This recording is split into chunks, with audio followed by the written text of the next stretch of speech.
வணக்கம், welcome to foods of India. இன்றைக்கி நம்ம இந்த வெயில் காலத்துக்கு ஏற்ற ஒரு ஹெல்த்தியான ஜூஸ் ரெசிபி தான் பார்க்க போகிறோம். நார்த்தம்பழ ஜூஸ்.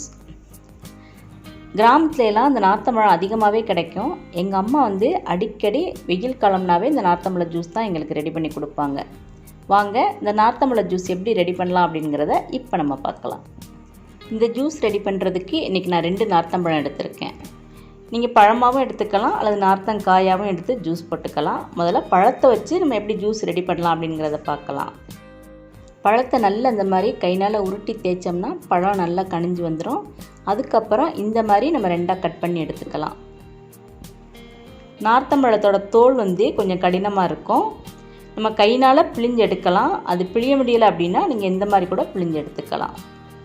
இப்போ நான் கைனால் தான் பிழிஞ்சு எடுக்க போகிறேன். இது நல்ல பழங்கிறனால நம்மளுக்கு இந்த மாதிரி ஈஸியாகவும் பிழிய வரும்.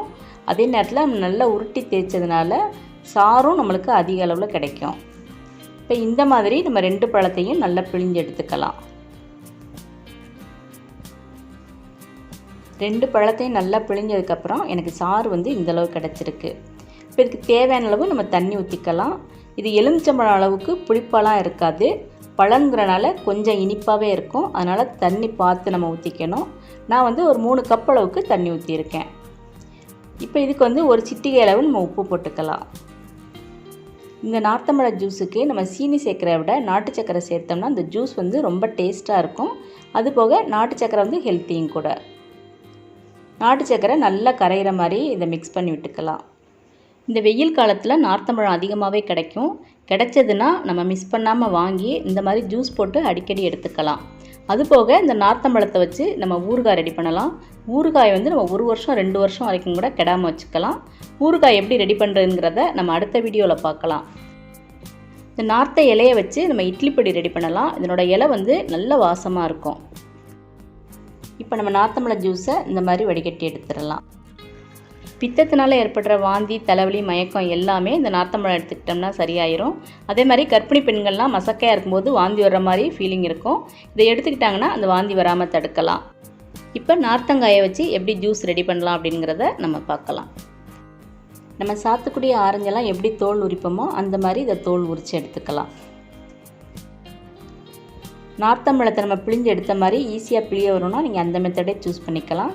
பிழிய கஷ்டமாக இருக்குது அப்படின்னா சாத்துக்குடி, ஆரஞ்சு தோல் உரிக்கிற மாதிரி தோல் உரித்து அதை சின்ன சின்ன பீஸாக நம்ம கட் பண்ணி இந்த மாதிரி ஒரு ஸ்மேஷர் மூலமாக நல்லா ஸ்மேஷ் பண்ணிக்கலாம். அப்படி இல்லைன்னா கைனால் கூட நம்ம நல்லா மசிச்சு விட்டுக்கலாம். இப்போ ஜூஸுக்கு தேவையான அளவு தண்ணி ஊற்றி இதை நல்லா வடிகட்டி எடுத்துக்கலாம்.